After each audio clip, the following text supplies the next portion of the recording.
Aloha Nui Patriots, it's Shariraye with the verse of the day. September 11, and not only they, but ourselves also, which have the first fruits of the Spirit, even we ourselves, grown within ourselves, waiting for the adoption, to wit, the redemption of our body, Romans 8:23. Several things are said in this passage, all of extreme significance to the believer. First of all, we are here told that we only have the first fruits of the Spirit, which refer to the fact that all that Jesus did at the cross is not yet available to us. As stated, we only have the first fruits, everything that man lost in the fall, and everything that Satan did in his revolution against God, which continues unto this hour, all, and without exception, were addressed at the cross, Ephesians 1:10. And to be sure, what we now have is more than enough to live as we ought to live and be as we ought to be. Of that, one can be doubly certain. Second, this passage tells us that the struggle of faith is ever with us while we wait for the redemption of the body, that is to say, the glorified body.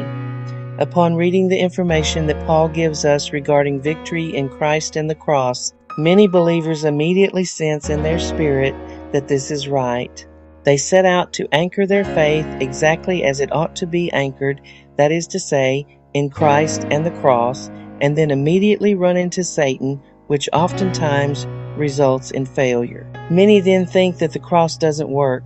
They have been led to believe that, from the moment they correctly register their faith, there will never again be another problem. That's not the case at all. While we may fail, the cross never fails. This means that if we, in fact, do fail, and, to be sure, every one of us will, at least in one way or the other, this shows that our faith is deficient. It's never really as strong as we think it island, and even when our faith is strong, we may misunderstand the struggle of this conflict. Let me give you an Old Testament example. The Lord told Moses that he was to inform Pharaoh that the children of Israel must be released from Egyptian bondage. Moses obeyed the Lord, however, Pharaoh didn't budge. It didn't matter what the Lord had said. Moses had to appear before Pharaoh 7 times, demanding the release of the children of Israel.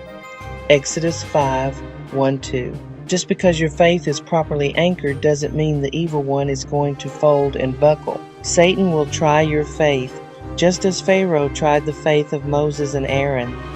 Second, instead of letting the children of Israel go, Pharaoh doubled their burden. Heretofore, he supplied the straw, and they made the brick. Now they must supply their own straw and continue to make just as many bricks as always. Exodus 5:4-13. Once your faith is properly anchored, Satan may very well double the temptation against you. However, the Lord will only allow that to last for a period of time. Faith must be tested, and great faith must be tested greatly. If you, dear reader, fail, as most do, you should ask the Lord to forgive you, get back up, and start back on your course.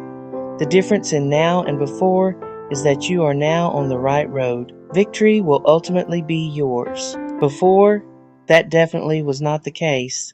Because of the extra workload, some Israelites began to turn against Moses and Aaron, Exodus 5:19-23. To be sure, the possibility definitely exists that some of your Christian friends, even your Christian relatives, will turn against you. Why? The message of the cross exposes the flesh, false doctrine, even everything that opposes Christ.